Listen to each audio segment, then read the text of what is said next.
దేవుడితో యాకోబు రాత్రంతా పెనుగులాడితే అప్పుడు నాకు దీవెన ఇవా, నాకు దీవెన అంటే ఓరు అబ్బాయి అసలు నీ పేరేంట్రా అని అడిగాడు.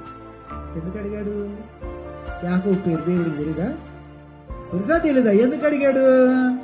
అయ్యను మోసం చేద్దామంటే నన్ను మోసం చేద్దాం అనుకుంటున్నావా? పప్పులే ఉడకరు. మీ అయ్య కళ్ళు లేవేమో కానీ నాకు కళ్ళున్నాయి. నేను సమస్తాన్ని చూడగలిగేటువంటి వాడిగా ఉంటాను. కొన్నిసార్లు మా అమ్మను మోసం చేస్తా, మా నాన్న మోసం చేస్తాను, మా అన్నను మోసం చేస్తాను, మా అక్కను మోసం చేస్తాను. నా సెల్ ఫోన్లో ఎవరు ఏం చూడట్లేదు చూసేసి నేను డిలీట్ చేసి పడేస్తాను, నేను బ్లాక్ చేసి పడేస్తాను అంటే అసలు ఆయన ఊరుకుంటాడా? అసలు అని తెలుసు కదా. అందుకని what is your name my dear son అని అన్నాడు అనమాట. సరే కదా అని. అదేంటి దేవుడు అసలు నా పేరు ఎందుకు అడుగుతా? నీ పేరు చెబితేనే నేను అంటే నేనయ్యా, నేను మోసగాడినేనయ్యా, నా పేరు యాకోబేనయ్యా అని అన్నాడు. Very good.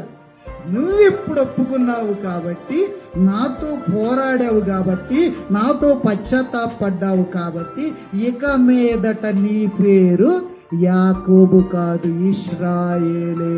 దేవునికి స్తోత్రం. హల్లెలూయా.